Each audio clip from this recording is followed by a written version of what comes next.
আসসালামু আলাইকুম। তো ফ্রিতে কাকে নিবেন? এটা নিয়ে খুব চিন্তায় পড়ে গেছেন? আমি সমাধান দিচ্ছি।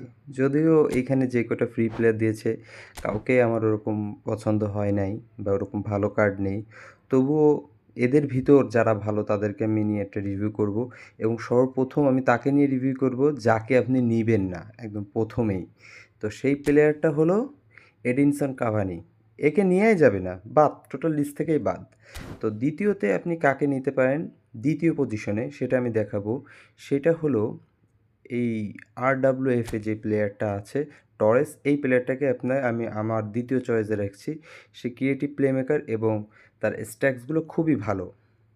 আমি খুব চিন্তাভাবনা করেই তাকে দ্বিতীয় পজিশনে রেখেছি এবং তার যে স্ট্যাটসগুলো আছে মোটামুটি অল ওভার সব গুড এবং তার বুস্টার আছে টেকনিক এবং আপনি একটা অ্যাডিশনাল বুস্টার অ্যাড করাইতে পারেন।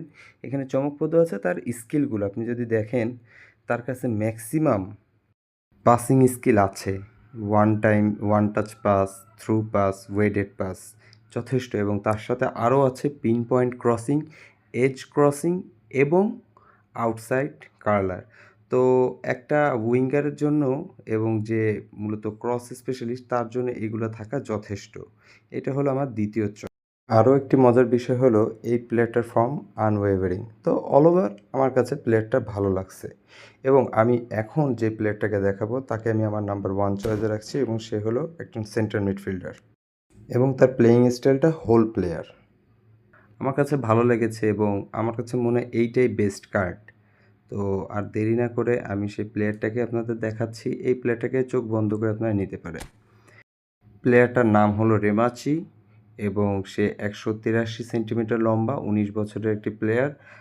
আর মূলত তার প্লেয়িং স্টাইল আমার কাছে ভালো লেগেছে। সে একজন হোল প্লেয়ার। একজন সেন্ট্রাল মিডফিল্ডার হোল প্লেয়ারটা হওয়া খুবই জরুরি। দ্বিতীয়ত এই প্লেয়ারের স্ট্যাটসগুলো আমার কাছে খুব দারুণ লেগেছে। খুবই দারুণ। ফর্মটা স্ট্যান্ডার্ড হলেও আমার কাছে অল ওভার কার্ডটা খুব ভালো লাগছে এবং তার বুস্টার অ্যাড করানো আছে ব্যালেন্সার এবং এখানে আপনি offensive awareness, defensive awareness, acceleration এবং স্ট্যামিনা এই ৪টা স্ট্যাটসে 2 করে প্লাস পাবেন। তো এটা খুব ভালো একটা দিক এবং তার যে স্কিলগুলা, wow! One touch pass, through pass, weighted pass, outside curler এবং ফিনোমেনাল পাস।